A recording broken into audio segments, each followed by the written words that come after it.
많이 시원해졌죠.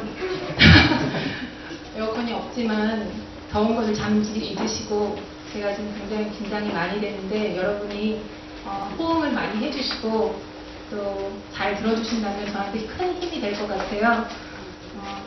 짧은 그 신앙생활 8년 정도 됐는데 이렇게 귀한 자리에 세워주신 하나님께 정말 너무나 감사드리고 또 제가 사적인 자리에서 간증을 또 몇 번 했던 적이 있는데 다 아는 얘기야 라고 이렇게 식상하게 듣지 마시고 다시 한번 마음을 여시고 오늘 이 시간 성령님이 여러분에게 조명하시는 그 말씀을 붙잡게 되기를 주님의 이름으로 축원합니다. 그 하나님께서 처음에 이 간증에 대해서 인내에 대한 말씀으로 저에게 증거하기를 바라셨을 때 제가 너무 당혹스러웠어요. 왜냐하면 과연 이 말씀을 증거할 자격이 나에게 있는가, 길지도 않은 신앙생활 동안 내가 진짜 믿음이 있나, 그리고 사소한 일들에 자주 불평불만하는 저 모습을 너무 잘 알기 때문에 제가 이렇게 증거했을 때 제 삶을 너무나 잘 아는 여러분들이 과연 은혜를 받을 수 있을까 그런 생각을 했었습니다. 그렇지만 하나님께서 오늘 저에게 이 말씀을 주신 이유는 제가 지금 올해 35인데요. 가장 인생에 어려운 때가 있었어요. 그때 하나님께서 이 말씀을 통해서 온전한 인내에 대해서 저에게 가르치시고 또 결국에는 약속대로 승리하게 하신 그 일을 여러분과 함께 나눔으로 인해서 여러분뿐만 아니라 저에게도 그때의 감격과 기쁨을 다시 한번 되찾는 그런 귀한 시간이 되기를 바라시기 때문에 이 자리를 허락했다고 생각합니다. 예, 많은 분들이 아시다시피 저는 그 가족과 친척, 인척을 다 통틀어서 예수 믿는 분이 한 분도 없는 그런 전형적인 불교 집안에서 자란 사람입니다. 그리고 제 자신도 그 종교성이라는 게 없어가지고 뭐 인생이 뭐다, 신이 뭐다 이런 얘기를 하면 아예 관심을 끄고 선을 긋고 아예 만나지도 않았어요. 그런 사람들을 고리타분하다고 생각을 해서 제 주변에는 저를 전도한다든지 그런 사람이 없었습니다.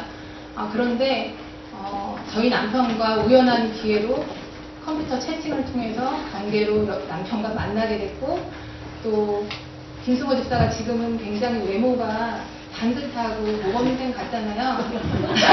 안 그래도 그렇다고.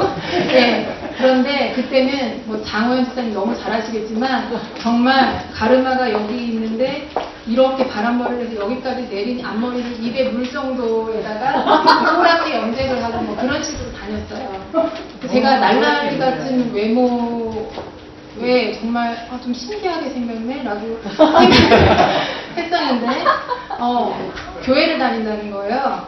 그래서 제가 교회 다니는 사람을 너무 좋아하지는 않았지만 오히려 안심이 될 정도로 속에는 뭐가 있겠구나 외모는 이렇게 생각할 정도로 저희의 만남이 이제 그렇게 이루어졌는데 연애 기간 동안 제가 만약에 내가 교회를 안 다니면 어떻게 하겠느냐라고 왜 여자들 그런 거 있잖아. 알면서도 나 사랑해? 뭐 이렇게 물어보는 식으로 나 교회 안 다니면 어떻게 할 거야? 다닐 건데 그렇게 물어봤을 때 김승호 집사가 완전 안색이 탁 변하면서 어렵다고 그러면 너랑 어렵다라고 단호하게 얘기를 하더라고요. 그래서 뭐 이런 사람이 다 있지? 라고 생각을 했지만 속으로는 이 사람과 맺어지려면은 교회 다니는 거는 완전히 그냥 포기해야 되는 거구나. 나는 그냥 평생 크리스찬으로 이제 살아야 될 운명인가 보다. 그런 생각을 했습니다. 남편이 졸업할 즈음이 되고 또 자연스럽게 결혼 이야기가 이제 오가면서 처음으로 시댁에 인사를 하러 갔어요. 굉장히 어려운 자리잖아요. 근데 밥상을 시어머니께서 이제 차려주시고 밥상을 물린 다음에 맨 처음에 하신 얘기가 집안이 뭐 하는 집이야 라든지 아니면 그동안 어떻게 살아왔느냐 이런 궁금한 것은 하나도 묻지 않으시고 11조를 해야 한다 이런 얘기를 저에게 하시더라고요. 잘못 걸렸다 진짜. 그 다음날 약국에 출근을 해서 앉아있는데 정말 심란한 거예요. 제가 지금도 좀 그렇지만 그 당시에는 성격이 워낙 더 자유분방하고 굉장히 프리스타일로 사는 사람이었어요.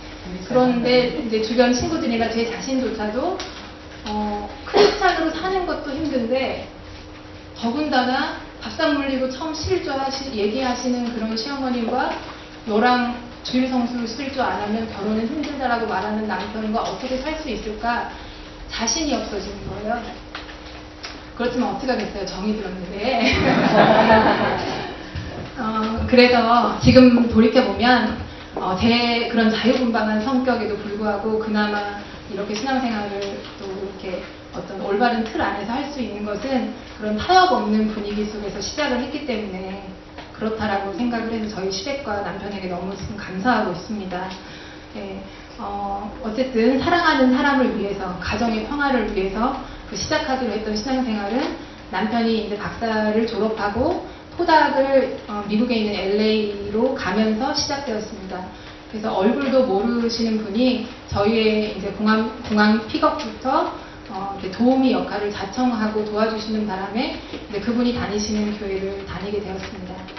낯설기만 할 줄 알았던 그 교회 생활이 너무 목사님도 훌륭하셨고 말씀도 좋았고 또 다녀보니까 교회 사람들이 또 생각보다 괜찮은 거예요.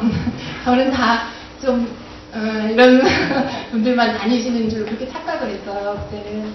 그런데 그런 선입견을 벗고 또 열린 마음으로 바라보니까 저를 너무나 챙겨주시고 언니 동생 같이 그렇게 즐겁게 신앙생활을 했습니다. 하나님이 저를 얼마나 기다리셨든지 제가 교회를 갔던 첫 주일날 성경 퀴즈 대회 제비뽑기가 있었어요. 그런데 이제 뭐 없게 제가 뽑힌 거죠.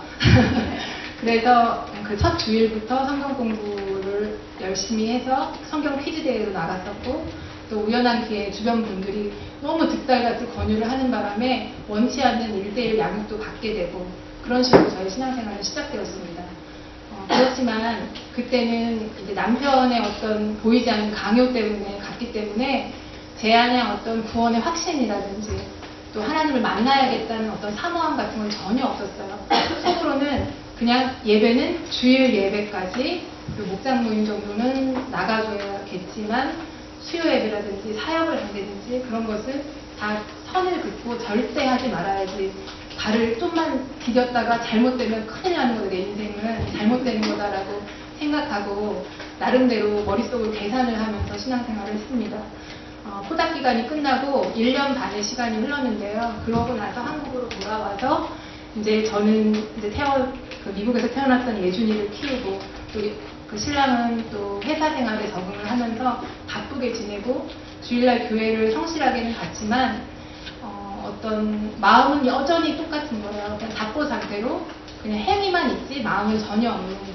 그렇지만 하나님이 좀 살아계신 것도 같다라는 어떤 그런 막연한 느낌을 가지고 그렇지만 그 이상은 안 돼 라는 어떤 그런 선을 가지고 이제 신앙생활을 계속 하였습니다. 그러던 중 제가 둘째를 낳고 몸조리를 잘 하지 못해서 산후풍이라는 질병을 얻게 되었습니다. 산후풍을 아시는 분은 아시겠지만 현대의학에서는 인정하지 않는 그 뼛속에 바람이 들어서 남들이 다 덥고 따뜻해도 자기 혼자 시리고 춥고 그런 병이에요.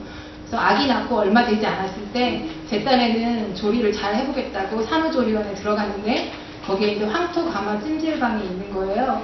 그래서 아줌마들과 3, 4 모여서 그 찜질방에 가서 찜질을 하고 또 샤워를 했던 것이 화근이 돼가지고 뼛속까지 바람이 들었어요. 머리부터 발끝까지. 그래서 아기 낳은 지 한 달이 지나도 바깥 출입을 못하고 집안에서도 베란다를 못 나갔어요. 베란다 바깥에 창문을 닫아놓으면 한국은 거기는 실내나 마찬가지인 공간이잖아요. 그런데 베란다를 나가지 못해서 문을 꼭꼭 걸어 잠그고 추위와 싸웠습니다. 어느 날 남편이 집안 온도계를 보여주더라고요. 치킨집에서 사은품으로 주는 온도계를 보여주면서 야 이게 뭐냐 더워 죽겠다. 근데 35도인 거예요. 그래서 장난치지 마 이제 그렇게 말을 했는데 왜냐하면 저는 옷을 몇 겹씩 입고 너무 추운데 온도계가 35도이니까 상식적으로 이해가 안 가는 거예요. 그 온도계를 보고. 그래서 사은품으로 준 거니까 이게 벌써 맛이 갔구나 라고 생각을 했는데 남편이 거듭거듭 말하는 것을 알고 그제서야 제가 너무 심각한 상태라는 것을 알았습니다. 그 소식을 듣고 친정엄마가 오셨어요. 이런 꼴로 애들 둘을 어떻게 데리고 있었냐. 왜냐하면 예준이하고 주은이하고 터울이 22개월이에요. 정말 둘 다 아기인 애들을 데리고 있는데 엄마가 너무 이제 속이 상하시다고 네 몸이 먼저지 않냐, 자식도 건강해야 키운다, 이런 말씀을 하시면서 예준이는 당장 시댁으로 보내고 또 작은 애를 같이 데리고 친정 근처에 암 환자들도 다니는 맥반석 원적외선 찜질방이 있다. 거기에 가면 일주일 동안 푹 쉬면서 찜질을 해도 일주일만 돼도 몸을 추스리고 어느 정도는 살만하게 될 것이다, 이렇게 말을 하더라고요. 말씀을 하시더라고요. 평소 같으면 정말 저런 어떤 정말 말도 안 되는 소리다, 엄마. 내가 왜 그런 데를 가냐. 내가 정말 나도 지식층인데 왜 그런 데를 가서 내가 앉아 있어야 되냐, 그런 소리를 하면서 화를 내고 엄마 말씀을 듣지 않았겠지만 그때는 지푸라기라도 잡고 싶었어요. 거기 가서 정말 조금이라도 나을 수 있다면 내가 왜 못 가겠냐.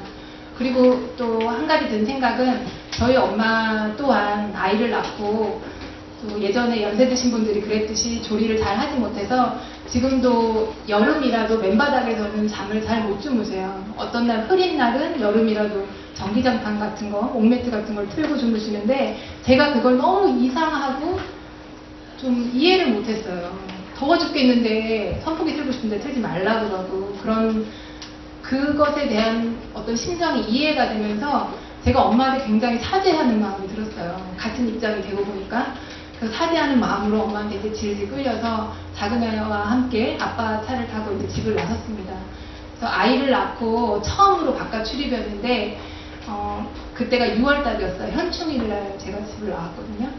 그래서 6월에 정말 햇살이 따갑고 덥잖아요. 차 안은 얼마나 자연적으로 히팅이 돼서 굉장히 뜨거운데 저는 만반의 준비를 하고 내복을 아래 위로 입고 골덴 바지, 제가 갖고 있는 바지 중에 제일 따뜻한 것을 입고 또 위에다가는 티셔츠 얇은 것, 가디건, 또 두꺼운 털 가디건 또 입고 오리털 잠바까지 입고 양말을 3개 신고 어그부츠를 신고 그러고 집을 나섰습니다. 그런데 차에 올라탄 순간 앉으려는데 그 차 시트가 너무 차가운 거예요, 저한테는. 이제 가만히 서 있다가 이제 접촉이 되니까 이제 눌려지면서 뼛속에 있는 바람이 좀 리얼하게 다가왔나 봐요, 저한테.